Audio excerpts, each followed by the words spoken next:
अस्सलाम वालेकुम, this is me Ashfaq इसहाक सत्ती। बात आज मैं करने जा रहा हूँ आम इंतखाबात के हवाले से। आम इंतखाबात कब होने जा रहे हैं, कैसे होंगे, क्या मार्च अप्रैल में होंगे। ये बड़ी इसमें साइंस है। अगर आप सोचिए तो आप ये देखिए कि अभी तक खान साहब की जानिब से मुतालबा तो किया जा रहा है, और ख़ास तौर पर अभी उन्होंने ये प्रेडिक्ट भी किया है, कह रहे हैं कि मार्च अप्रैल तक उन्हें इलेक्शंस होते हुए दिखाई दे रहे हैं। लेकिन अभी तक हल्का बंदियाँ मुल्क में नहीं हुई। अभी तक मर्दमशुमारी का मामला नहीं आगे बढ़ सका। आपको याद होगा कि तहरीक इंसाफ के दौर में भी जब इस हवाले से बात होती थी तो हम यही सवाल उठाते थे कि भाई मर्दमशुमारी नहीं हुई, हल्का बंदियाँ नहीं हुई, सही तादाद लोगों की हमें नहीं पता, तो ऐसे में इलेक्शंस कैसे होंगे। फिर ईवीएम्स पर इसरार तो बहुत था, लेकिन इलेक्शन कमीशन का एक बड़ा वैलिड पॉइंट था उसके अंदर, अगर समझा जाए तो वो ये है कि एक एक ऐसे इलेक्शंस की बात हो रही है जो कि जनरल इलेक्शन है, जिसके अंदर सैकड़ों नशिस्तों पर इंतखाबात होने जा रहे हैं। और ऐसे में ये किस तरह से पॉसिबल है कि एक नई मशीन को आप जाके वहाँ पर यूटिलाइज करने की कोशिश करें, और उसके बाद वो मशीन अगर फेल हो जाती है तो फिर उस इलेक्शन की शफाफियत पर सवाल उठ जाएं। तो इसमें सबसे इम्पॉर्टेंट चीज़ ये होती है, और सबसे बेसिक चीज़ ये है कि सबसे पहले आप वहाँ पर चंद हलकों में ईवीएम को यूटिलाइज करके देखें, उसके प्रोज एंड कॉन्स देखें। ये देखें कि वो कितनी मुफीद साबित हो सकती है, कितनी कारगर रहती है, उसके नतीजे में होने वाले इलेक्शंस कितने शफाफ होते हैं। जब ये चीज़ हो जाए तो उसके बाद फिर आप फोकस कर सकते हैं कि हाँ जी, अब इसको हमने एक इसका मैग्नीट्यूड बढ़ाकर बड़े पैमाने पर हमने इलेक्शंस में इसको यूज़ करना है। तो ये एक बड़ी इंपॉर्टेंट चीज़ है। फिर वो ओवरसीज़ पाकिस्तानीज़ की वोटिंग का मामला है, वो भी बड़ा पेचीदा है। ठीक है, वो हमारे पाकिस्तानी भाई हैं, लेकिन ज़ाहिर है कि उनकी सोचें, उनके एक ज़िंदगी का महवर जहाँ पर उन्हें सहूलियात चाहिए, वो जगह पाकिस्तान नहीं है, बल्कि वो जगह वो है जहाँ पर वो बसते हैं, जिस जगह पर उनका अभी क़याम है। भले वो इस वक्त मशरिक़ वस्ता में हों, अमेरिका में हों, कनाडा में हों, कहीं पर भी हों, वो पाकिस्तान की डायरेक्टली जो सूरत हाल है उससे लिंक नहीं है।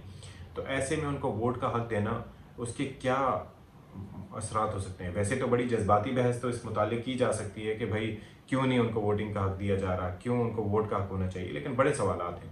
पहला सवाल ये है कि वो किस हल्के में वोट करेंगे, उनका वोट किस तरह से काउंट होगा, उनके वोट की कहीं ख़रीदो फरोख्त तो नहीं हो सकेगी।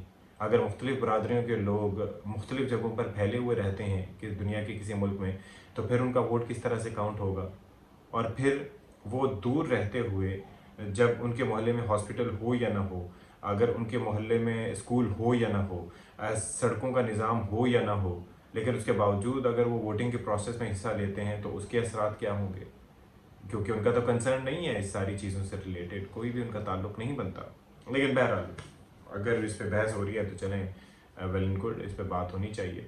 फिर जनाब बात आ जाती है कि अब एक और इस मुतालिक बात की जा रही है कि भाई जो इलेक्शंस हैं वो अगर होते हैं जुलाई, अगस्त या सितंबर में, तो आप अंदाज़ा कीजिए कि उस वक्त होगी बरसात।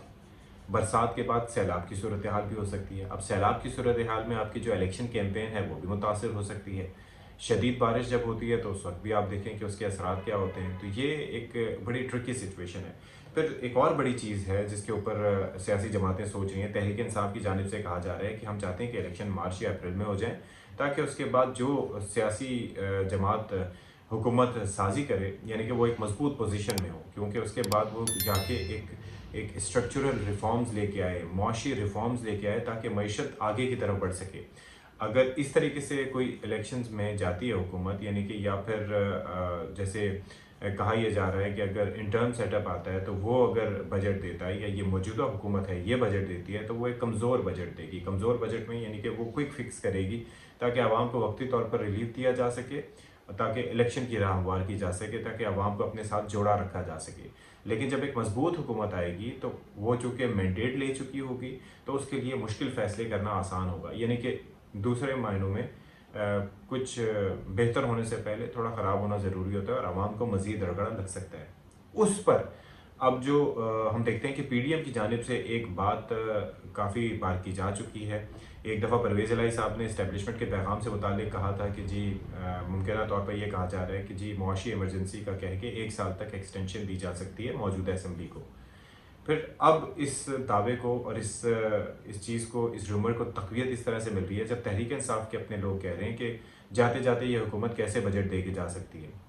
वो उस सूरत में दे के जा सकती है कि अगर इस हुकूमत को 1 साल की तौसीह मिल जाए, इस असम्बली को 1 साल की तौसीह मिल जाए। जब तौसीह मिल जाएगी तो वो मुश्किल फ़ैसले भी कर सकेंगे। फिर उसके बाद वो अपना वोट बैंक भी इंटैक्ट रखना चाहें तो वो भी कर सकेंगे। तो आप ये सोच लीजिए कि ये कितनी सारी चीज़ें हैं जो आपस में इंटरलिंक्ड हैं। अभी तो लोग कहते हैं कि ये मफरूज़े की बात है और इसमें कोई सदाकत नहीं है और ये होना नहीं है, लेकिन काफ़ी सारी चीज़ें हैं जो देखने वाली है। एक तो ये है कि जो पंजाब हुकूमत की सूरत हाल है, या पंजाब में जिस तरह से हम देख रहे हैं कि पीटीआई और इस वक्त काफ़ी का होल्ड है, उस सूरत में नवाज शरीफ साहब भी वतन वापस नहीं आना चाहते, क्योंकि वो चाहते हैं कि पंजाब में उनका भरपूर तरीके से इस्तकबाल हो। वो उसी सूरत में मुमकिन है जबकि हमज़ा वहाँ पर वज़ीर आला हो या नून लीग की वहाँ पर हुकूमत हो। तो एक ये भी बड़ा पहलू है, क्योंकि ये एक नवाज शरीफ साहब को ट्रम्प कार्ड के तौर पर वो यूज़ करना चाहते हैं, और ये बात अपनी जगह बजा है कि वो एक सियासी जमात के सरबराह हैं, कायद हैं अपनी जमात के, तो कारकुनों की उनसे भी जज्बाती लगाव और वाबस्तगी होगी और उनका अपना भी पर्सनल वोट भी वहाँ पर होगा, तो वो बड़ा मैटर करेगा नवाज शरीफ साहब के वतन आने की सूरत में। तो कई इसमें मुज़मरात हैं जी।